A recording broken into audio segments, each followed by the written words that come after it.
Sometimes in life, we find ourselves staring at the empty space someone once filled. You wait for the phone to ring, you refresh the messages, you replay memories, and as the days pass, a heavy thought creeps in, maybe they're never coming back. But before you let that thought settle, pause. Before you surrender to the ache of absence, hear this. Life has a way of surprising you, and so does love, respect, and human connection.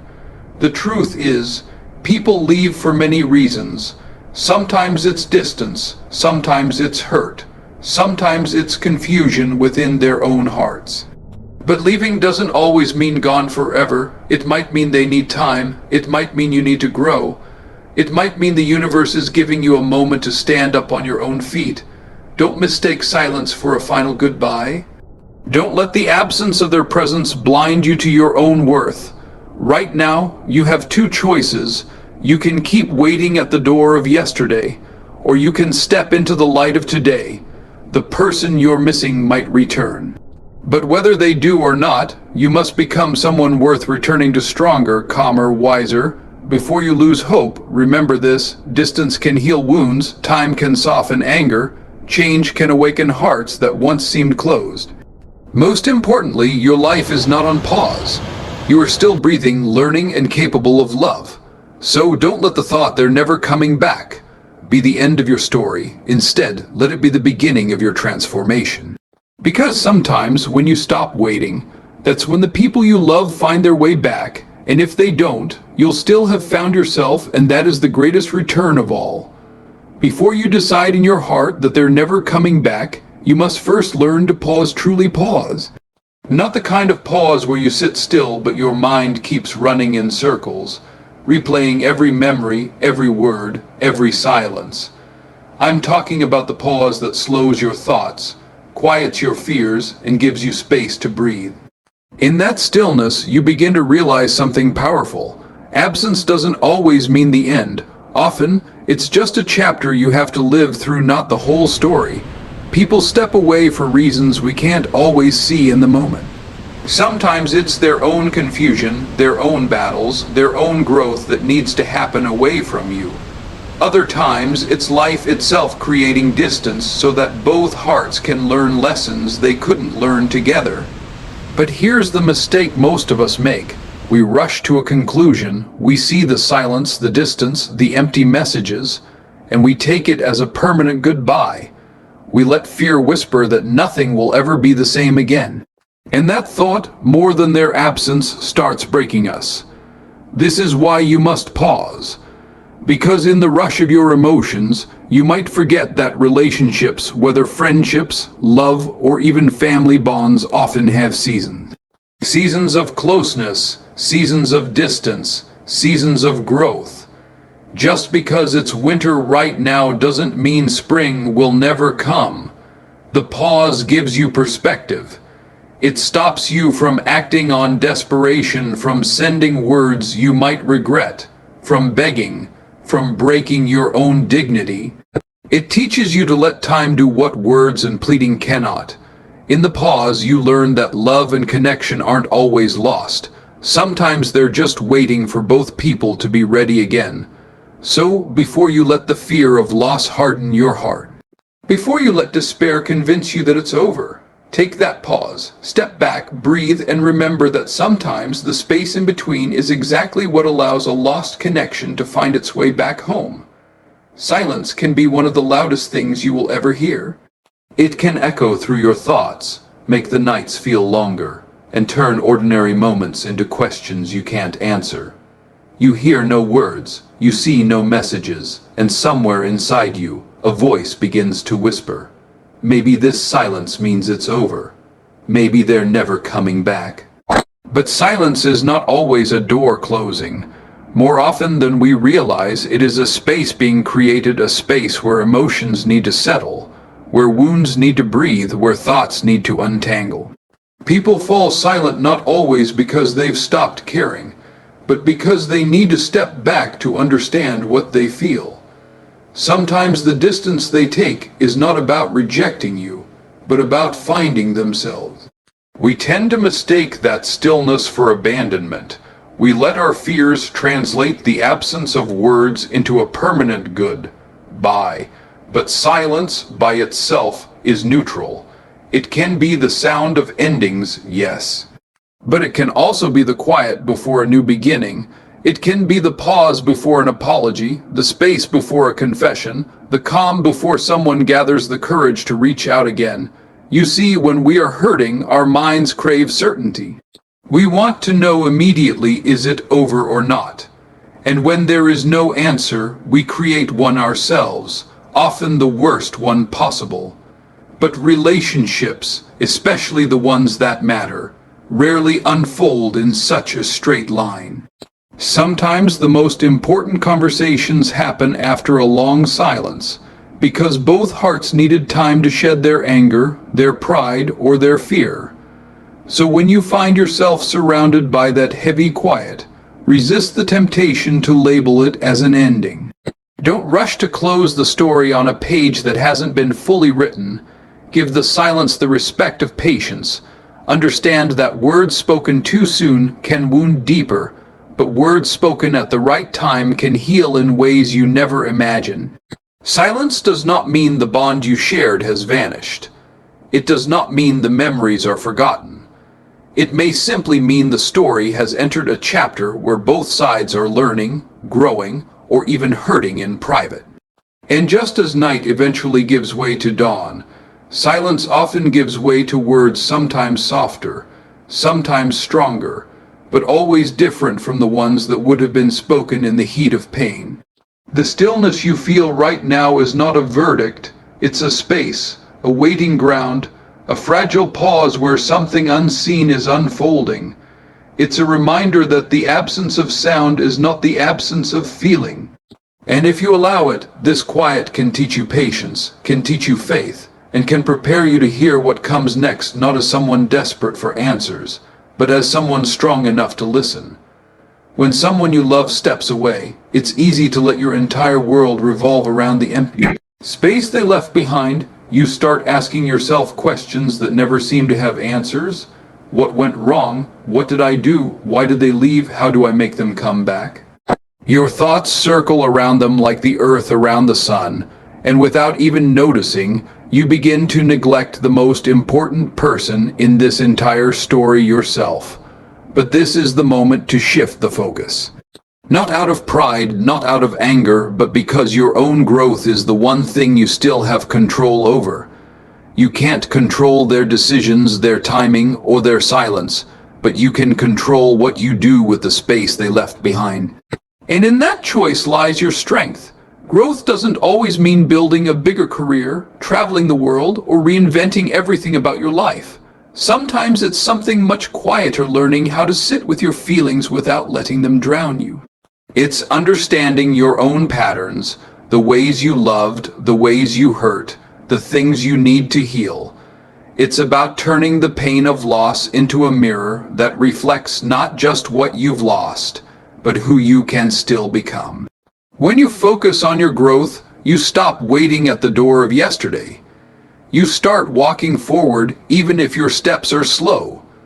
You learn new things, rebuild your confidence, reconnect with parts of yourself you may have abandoned while trying to hold someone else together. You begin to feel a quiet kind of power, not the power of control over others, but the power of resilience, the power of becoming whole even in the midst of uncertainty. Here's the truth most people forget. Growth is magnetic. A heart that learns to heal, a soul that becomes steady, a mind that becomes wiser, these things have a way of drawing people back, sometimes even the ones who left. Not because you begged, not because you waited in silence, but because you transformed into someone who carries peace instead of desperation. You become someone who can love without losing themselves, someone who doesn't chase but still welcomes with grace. In moments of absence, growth is your greatest ally. It is what keeps you from breaking under the weight of waiting.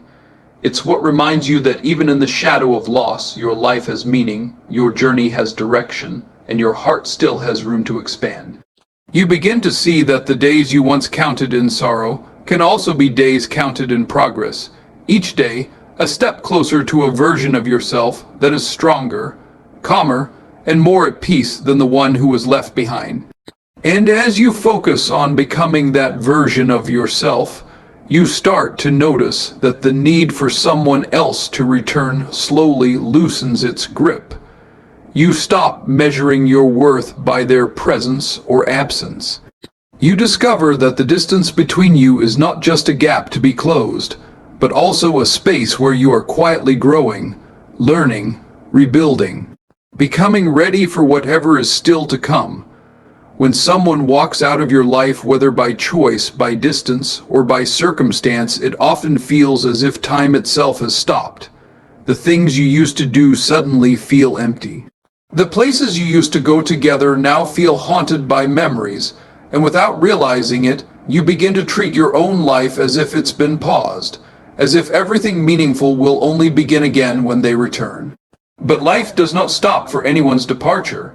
The earth keeps turning, the sun still rises, and the seconds keep slipping by. Every day you spend waiting at that invisible doorway is a day of your own story being left unwritten. The world outside your sadness continues to breathe, continues to grow, and somewhere deep inside you, there is still a pulse of life that longs to move forward. It's natural to feel the pull of grief, to sit in that space of longing, but grief was never meant to be a permanent home. It's a season, a passage, a shadow you walk through, not the place you are meant to live.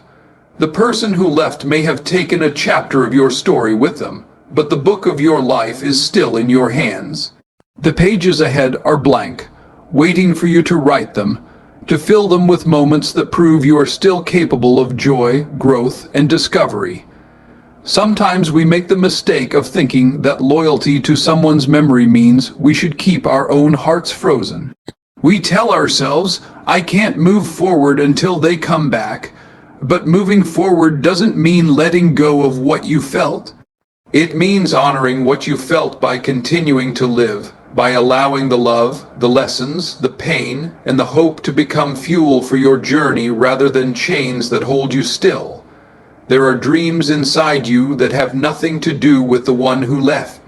There are friendships waiting to be built, skills waiting to be learned, places waiting to be seen, smiles waiting to be shared. There is still a version of you that the world hasn't met yet, the one who grows not in the shadow of loss, but in the light of resilience. And every step you take toward that version of yourself is proof that your story didn't end when theirs took a different path. The truth is, the ones who leave often imagine you will keep living. Even if they don't say it, even if they never return, the unspoken wish is rarely that you remain stuck. And yet so often, we stay stuck because we confuse holding on with being faithful, when in reality, the greatest act of love for someone who once mattered is to not let their absence erase your future. Life isn't a waiting room. It isn't something you press pause on until someone else decides to walk back through your door. It is moving right now, in this breath, in this heartbeat. And when you begin to move with it, even in small ways, even through small acts of courage like getting out of bed, stepping outside, speaking to a new face, you begin to see that the thread of your story is still being woven. You start to realize that your worth was never tied to who stayed or who left.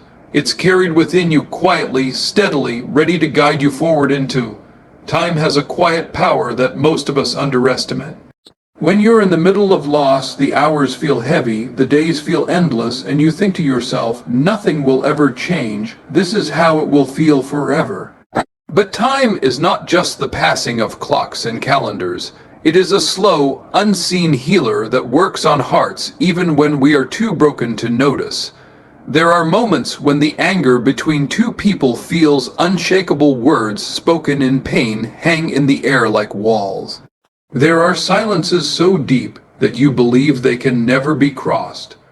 But what you don't see is how the sharpness of today begins to soften as the days stretch into weeks, the weeks into months.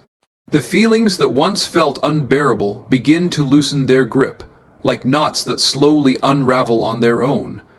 Time has a way of giving distance to our wounds. It allows the first flames of hurt to cool down, so that clarity can rise out of the ashes. The way we saw things in the heat of an argument often isn't how we see them after enough nights have passed.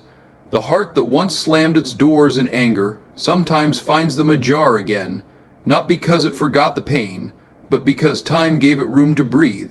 Think of the seasons, the way winter feels endless when you're standing in the cold, yet no winter lasts forever. Time works on the human heart in the same way. The version of someone you knew months ago, their fears, their pride, their confusion may not be the same version of them that exists today. Even your own heart isn't the same as it was on the day they left. Time keeps reshaping us, smoothing our rough edges, revealing parts of ourselves that couldn't have surfaced any other way. That's why it's dangerous to believe that the way things feel today is how they will always be. You don't know what quiet shifts are happening within them while you're healing on your own. You don't know what thoughts are settling in their mind in the solitude of their nights, or what memories are stirring in their silence. Time often whispers lessons to people who weren't ready to listen before, and yet time doesn't just change them, it changes you too. It gives you the strength to sit with your pain without letting it define you. It slowly turns grief into wisdom, longing into understanding, and sometimes even regret into forgiveness.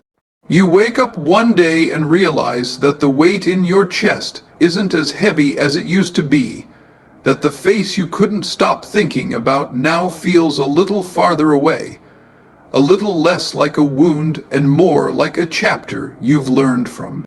Sometimes, in that very transformation, the distance that once felt like a wall becomes a bridge that wasn't possible while both hearts were still raw, still burning with unspoken words. And other times, the change time brings isn't a reunion, but a release, a quiet acceptance that you've grown beyond what you once held onto so tightly. Either way, time keeps moving, it keeps teaching. It keeps peeling away the layers of anger, hurt, pride, and misunderstanding. It does not rush, it does not announce its work, but it continues to transform the unseen places within us, shifting what we desire, softening what we resist, and preparing our hearts for. Sometimes the closest we are to someone is also when we see them the least clearly.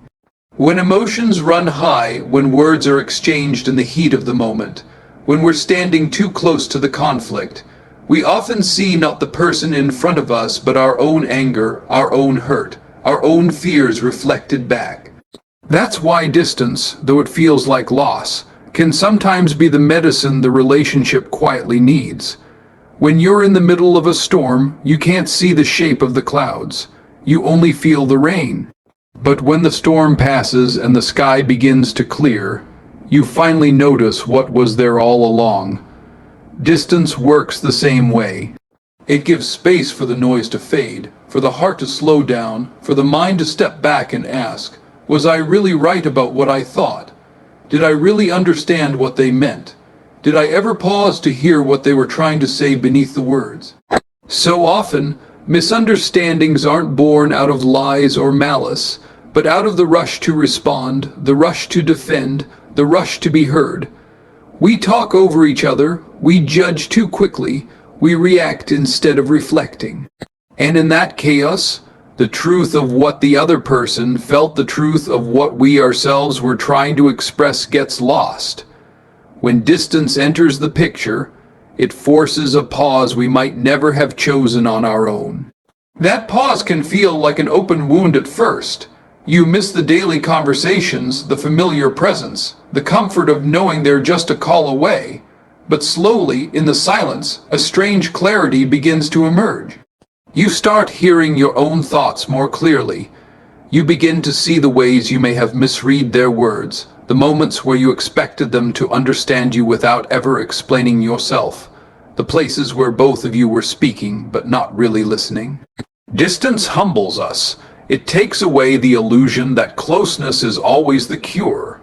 Sometimes the very nearness we cling to makes it harder to see the other person for who they really are. We react to their tone instead of their meaning. We respond to their mistakes instead of their intentions.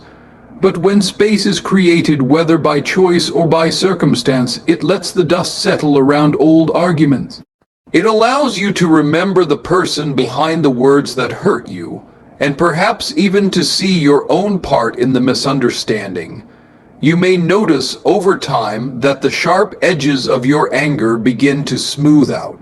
You stop replaying the argument like a weapon and start seeing it as a moment in a larger story. You start recognizing the pain behind their silence, the fear behind their distance, the longing behind your own defensiveness. And slowly, what once felt like a wound that could never be healed becomes a space where empathy can take root.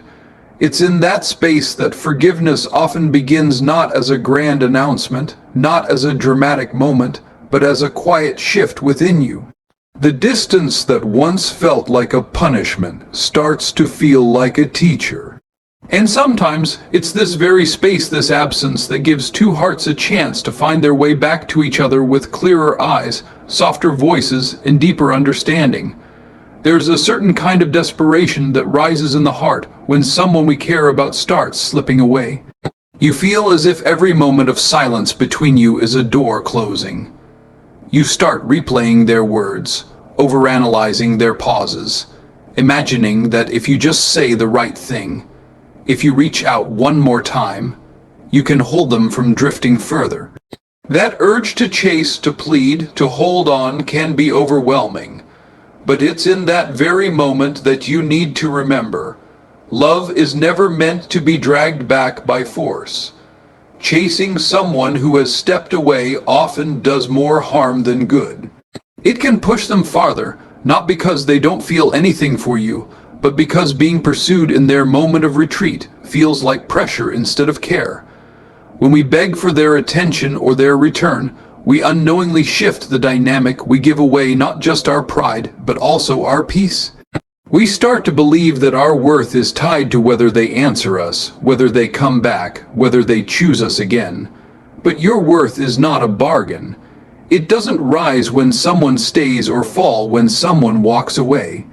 It exists in you quietly, steadily, and no one's silence or absence can take it from you. To chase is to forget that truth for a moment. To beg is to hand over your sense of self to another person's choices. And though your longing is real, though your love is sincere, the act of begging often blinds you to the quiet dignity that makes love grow in the first place. There is also a hidden wisdom in stepping back instead of running after someone.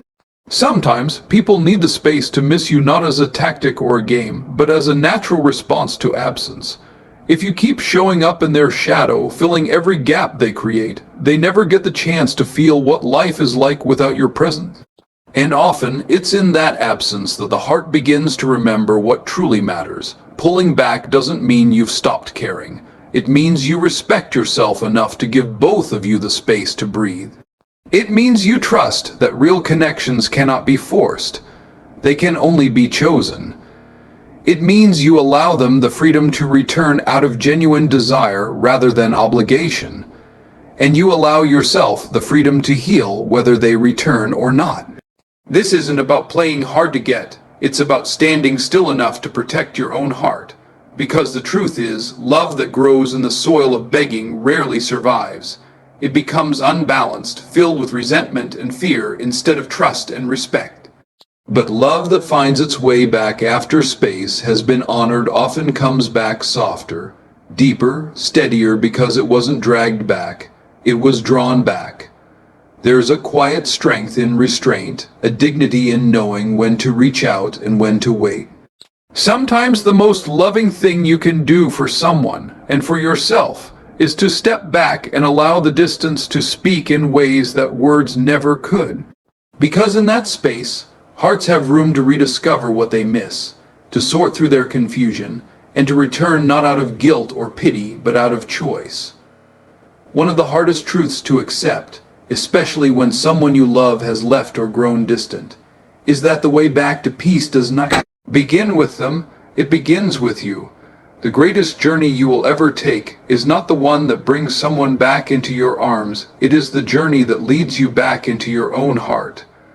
Before you can hold someone else's love again, you have to be willing to hold your own. So many of us confuse loving another person with forgetting ourselves. We pour every ounce of care, attention, and patience into them, and in the process, we begin to neglect the very soul that made us lovable in the first place.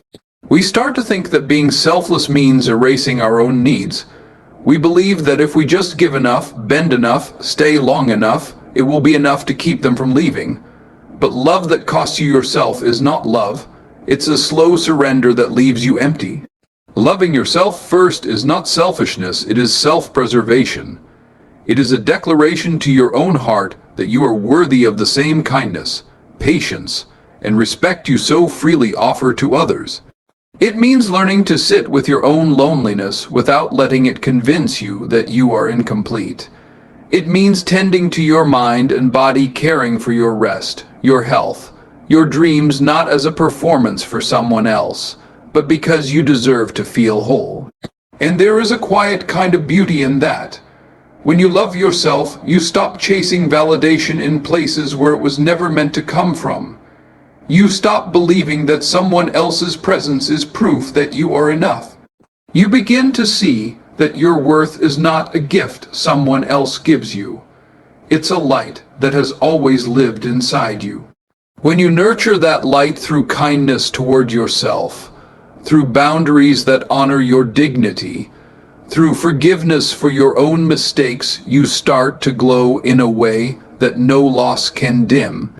Ironically, it is often when you turn your attention inward, when you begin to build your life on your own foundation again, that others start to notice a shift.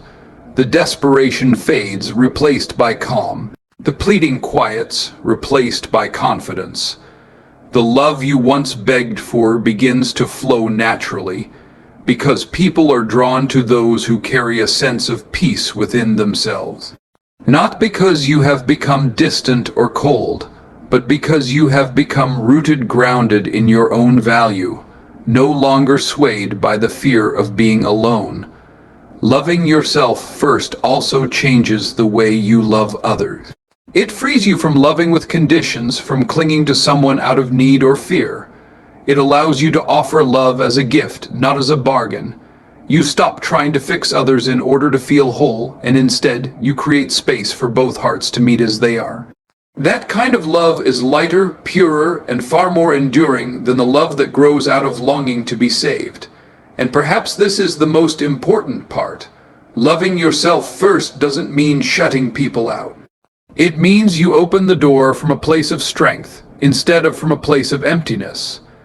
It means you are no longer waiting for someone else to fill the spaces inside you that you were always meant to tend to. It means that whether they come back or stay away, whether they reach out or remain silent, you still have a center to return to, a home within yourself that no one else can take from you. Patience is one of the hardest virtues to practice when your heart is waiting for someone. When the silence stretches on and every passing day feels like a test, it's natural to feel restless. You want resolution. You want to know where you stand, whether to hold on or to let go. You feel as if the waiting itself is eating away at you. But what we often fail to realize is that patience isn't weakness. It's quiet strength, the kind that holds you steady when everything inside you wants to break. Patience is not about doing nothing. It's about resisting the pull of impulsive actions that might make things worse. It's the discipline to let time unfold naturally instead of forcing it to fit your urgency, because some conversations cannot be rushed. Some realizations in another person's heart cannot be reached by pressure or by pleading. They take days, weeks, sometimes months of silence, reflection, and living through their own journey. We often think that if we reach out just one more time, if we say just the right words, we can fix what's broken.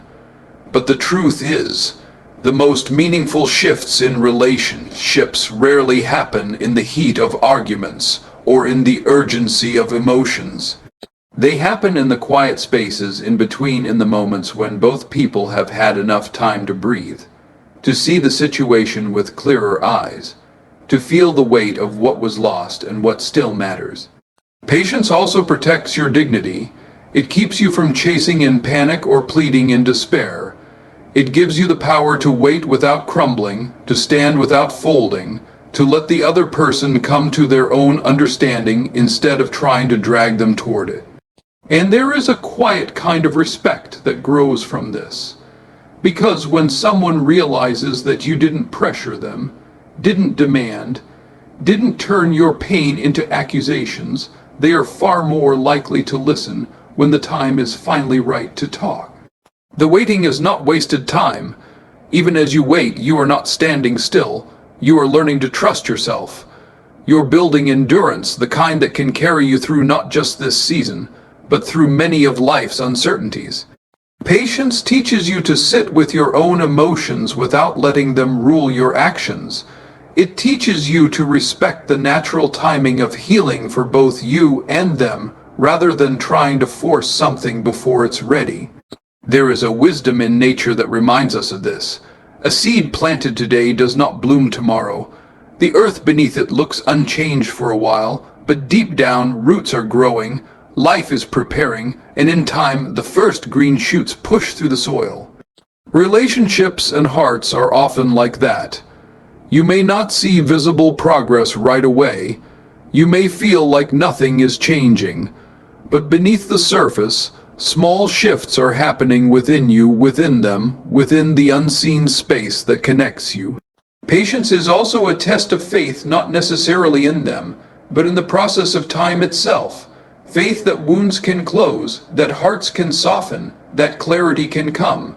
Faith that even if things don't unfold exactly as you hope, they will unfold as they need to.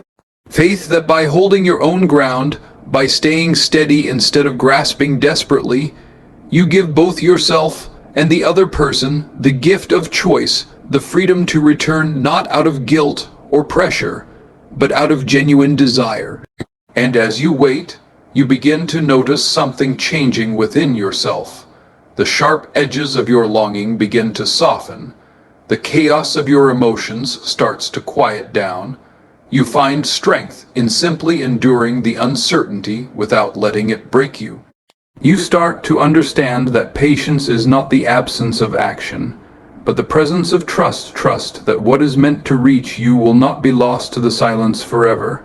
Trust that even this season of waiting is shaping you into someone. Healing is rarely the dramatic one-day break through which imagine it to be. It doesn't happen all at once, in a single moment of clarity or in a single tearful night when you decide to let go. More often, healing is quiet. It is slow. It moves in waves, sometimes forward, sometimes backward, sometimes so subtly you don't even realize it's happening. It arrives like the changing of seasons. You don't notice the first signs until suddenly, one day, you realize the air has shifted. The leaves have turned. The light feels different. When you've been hurt, when you've waited for someone who isn't there, the first wound feels like an open-cut, raw, sharp, unbearable. But as days pass, that rawness begins to settle. Not because the pain has disappeared, but because your soul learns how to carry it without breaking every second. That is the first layer of healing, learning to breathe again while the ache is still there.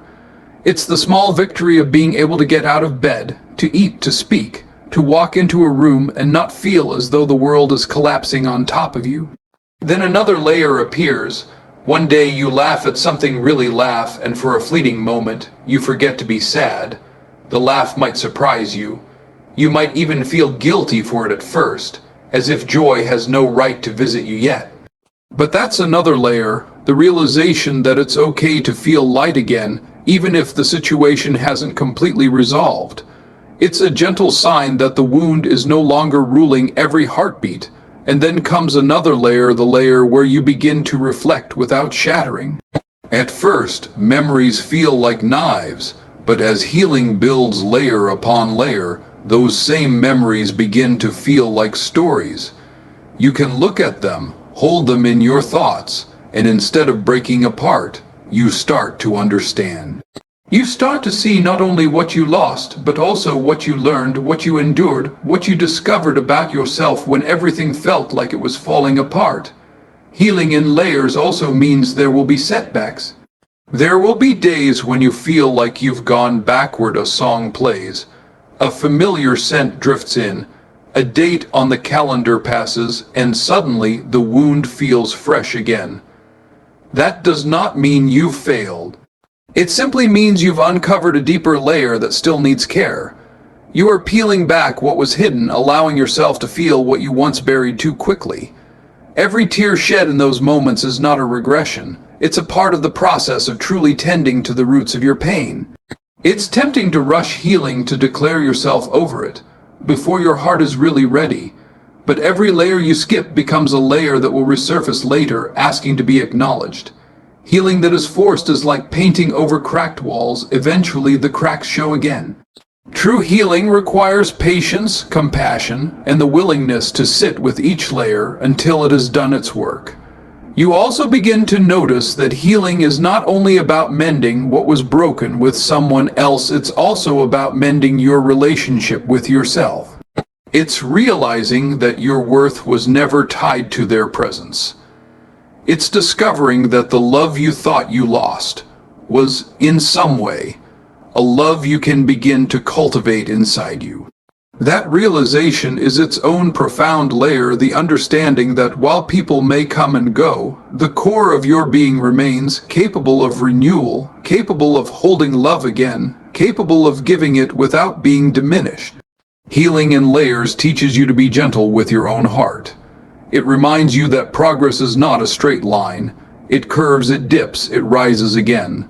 Some days you will feel strong and grounded, the next day fragile and undone. Both are part of the journey. Both deserve acceptance rather than judgment.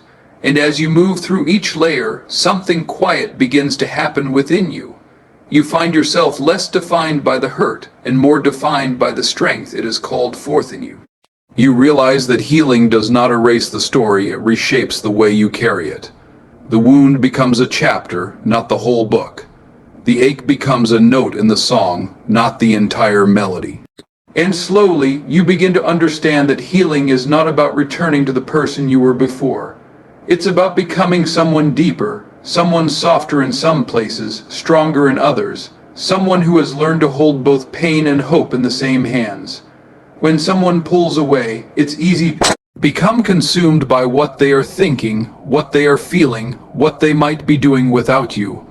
You spend so much time imagining their silence, replaying their absence, that you forget one of the most important truths. Your energy matters more than you realize. The energy you carry is not invisible. It's not lost in the silence. It radiates in the way you speak, in the way you carry yourself, in the tone of your voice when you do eventually interact, in the messages you send, in the way you show up for yourself and for others. And whether you know it or not, people can sense that energy. They feel the heaviness if you are drained. They notice the desperation if you're chasing. And they also feel the calm if you've learned to hold yourself steady.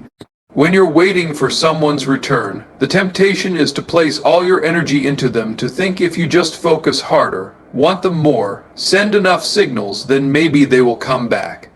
But that energy often becomes heavy, tangled, suffocating.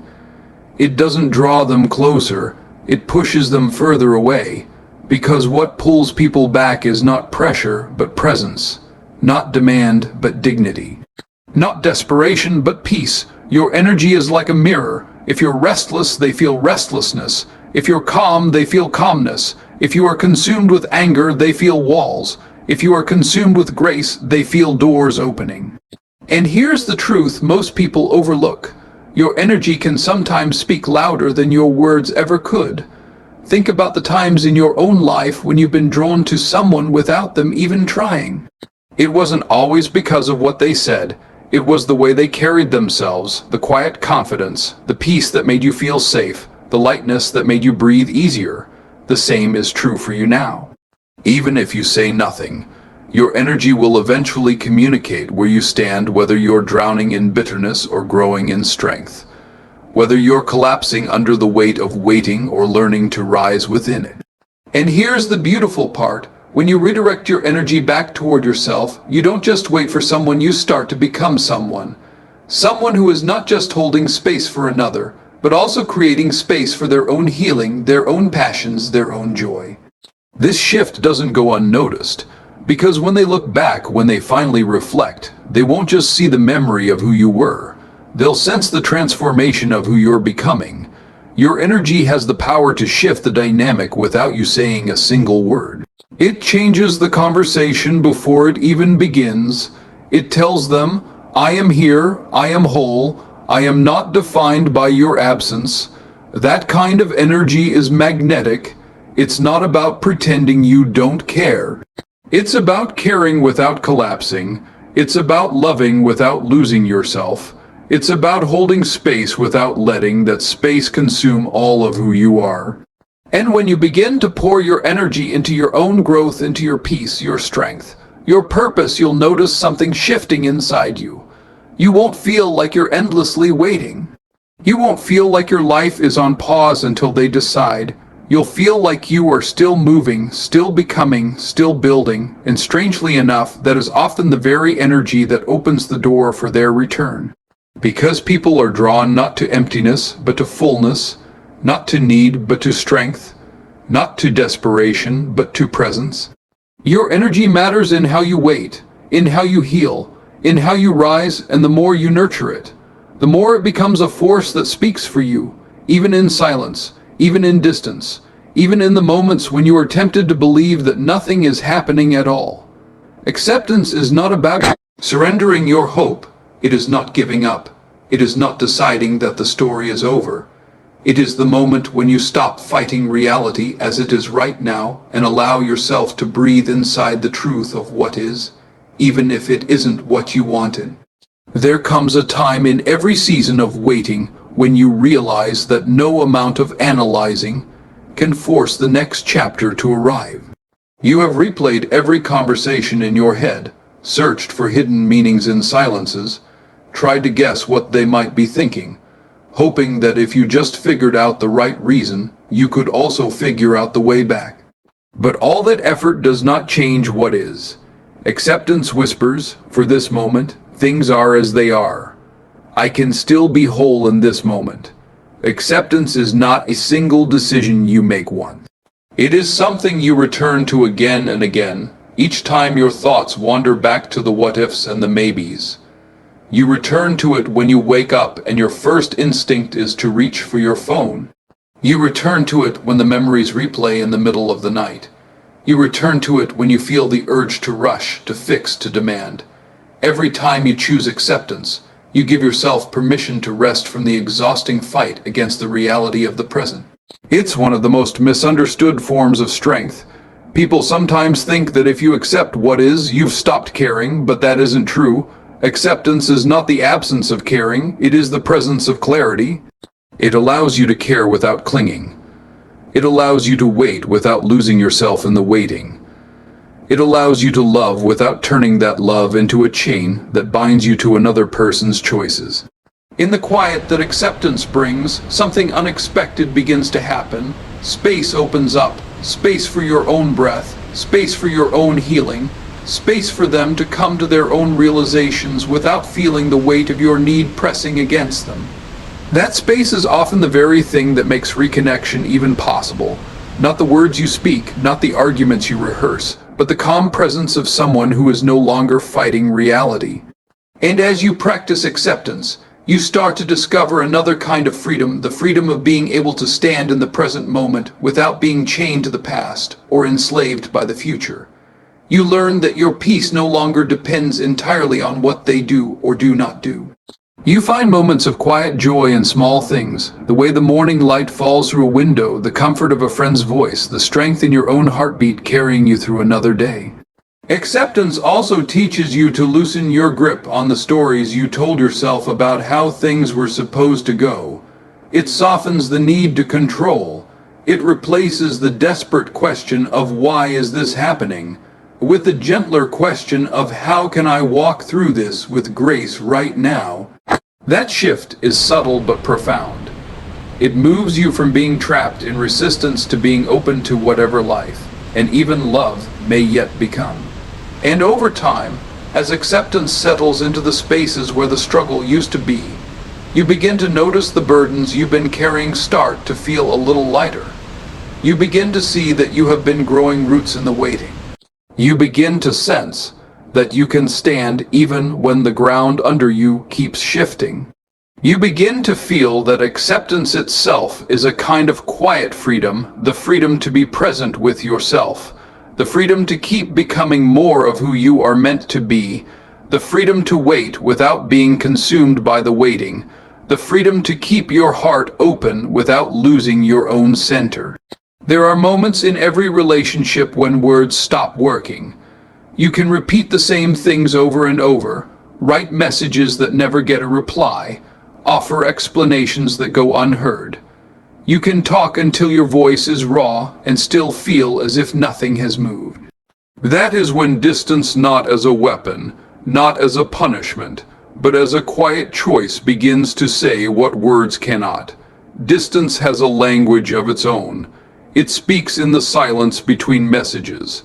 It speaks in the absence of constant reaching out. It speaks in the way you gently step back from trying to prove, to persuade, to convince. And the message it carries is often this: I respect both of us enough to give space. I will not force you to hear me. I will wait until you are ready to listen. When emotions are high, words often get tangled. Every sentence sounds like a defense. Every explanation feels like an attack. In that space, distance can be the calm between storms. It lets the echo of arguments fade, lets the sting of hurt soften, lets the mind settle enough to hear what the heart has been trying to say all along. Many reconciliations do not begin with another round of talking. They begin with the moment both people finally breathe in the quiet. Sometimes the silence created by distance allows the other person to notice what your presence truly meant. While you were always there, ready to answer, ready to forgive, ready to reach out, they could take it for granted. They didn't feel the weight of your absence because they never had to. But when you step back, when the constant messages stop, when your presence is no longer a guarantee, something shifts. They begin to feel the space where you used to be. They begin to wonder, to remember, to feel the shape of what they are missing. Distance also speaks to your own strength. It says, I will not chase you into places where I am not welcomed. I am capable of stepping back to protect my own heart. It affirms that you understand that closeness cannot be forced, it must be chosen. And sometimes the most loving thing you can do is to stop trying to close the distance with your words and allow the distance itself to do the talking. This doesn't mean you stop caring. It doesn't mean you build walls out of anger. It means you choose space over pressure, respect over demand, stillness over noise. It's a way of saying, I believe in your capacity to come forward when you're ready. I believe in my capacity to stay grounded while you take your time. What most people don't realize is that distance is not always an ending. Often it's a bridge being built quietly in the unseen. It creates room for perspective. It lets both hearts unclench long enough to see each other without the blur of hurt.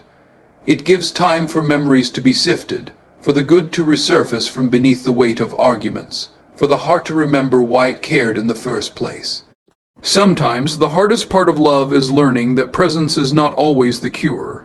Sometimes absence is the medicine. It's not easy to step back. It can feel like surrender, like loss. But distance is often where the fog clears, where self-respect and self-awareness return, where the space between two people stops being a battlefield and starts becoming a field of quiet understanding. And in that space, while you wait without chasing, something within you also starts to change. You realize that the distance is not just about them, it's also about you. It's about the time you finally give yourself to breathe, to heal, to listen to your own thoughts without the noise of constant interaction. It's about discovering that you can be present with yourself even in the absence of their presence.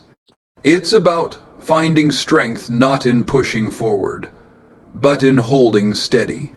And as the days pass in that silence, the distance itself begins to speak, not as a void, not as a wall, but as a quiet voice that says, I am here.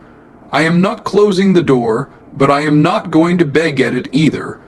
I am strong enough to let you miss me, strong enough to let myself breathe, strong enough to trust that whatever is real between us does not need to be chased.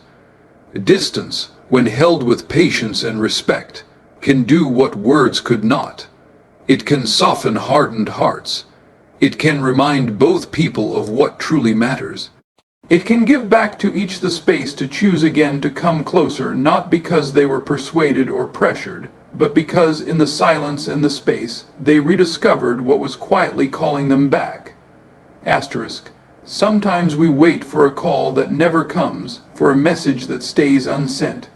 Footsteps that don't return, and we begin to think the story is over. But the truth is, the story is not in their return, the story is in your becoming. The waiting is not wasted. The silence is not empty.